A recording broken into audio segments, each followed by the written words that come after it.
ना भाई लोग गाना के शुरुआत देखो लनियन मुंह वाला लड़का के दोनों ओर से दूगो लड़की पजियावत या हमन साला लड़ छेरतन जब झूल जाई जो बना महियारबा भूल जाई रे जब झूल जाई जो बनवा यारवा भूल जाई रे। अरे साले सब केहू जानता जौले लड़की जवान रहले ओकरा पीछे 10 गो आदमी रहले जैसे उ ओकर सामान झूल जाले सब केहू ओकरा के भूल जाले। जैसे एक आदो बाल बच्चा होले ओकरा बाद ओकरा के केहू ना पूछेले तो हमनी के लाना बतावत रे तू अपन देख तू तो साले मजा उठावत रे लाना जैसे मुंह लेके 3-3 गो 4-4 गो लड़की के बीच में कूदत रे के कम मारे साले हमनी के ताना मारत रे कहा रे।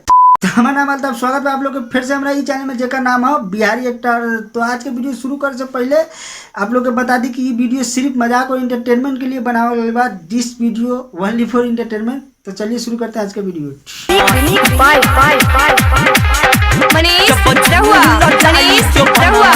ना यार भाई लोग देखा तारा लाल नियन मुंह लेके सारा भाई जोबन हिलावता हमनी से साला यहाँ हिलावता नहीं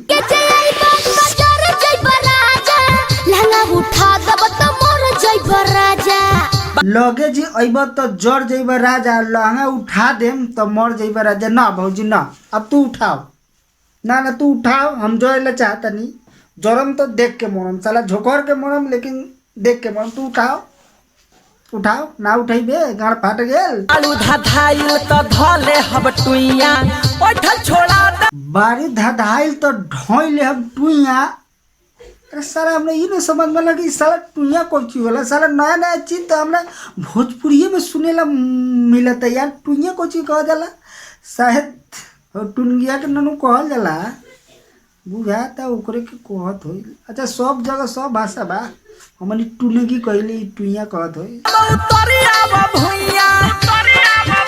ना यार कुछो कह भौजी के एक बार मुंह देख मुंह देखते यार मन टनटना जाला काजे ना हमनी के दी कि ना दी कुछ के बताएं चोली में बमबा भड़क जाई बाबू। अरे बाप रे बाप चोली में बमो रखले बारू पहले से कहले रह तू तो हम साला वीडियो भी ना बनैती भाग देती साला देखिए के चाहे और नाचे देखे न आती साला हम तो डरा गेली चोली में बम रखले बारू वैसे पार्टी तो तोहर गाड़ पार जाए कहाँ कहाँ कौन सामान जाई हमरा तो बुझाते नहीं के।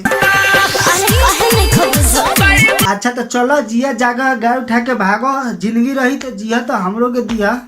चलो तनी बाय बाय आज की वीडियो यहीं पर समाप्त करते हैं। आई होप कि वीडियो आप लोग के अच्छा लागल वीडियो अच्छा लागल तो वीडियो के लाइक करी हमारे चैनल के सब्सक्राइब करी घंटा बजाई था कोनो वीडियो में सब तो पहले आप तक पहुंची। थैंक यू धन्यवाद बाय बाय। Thank you.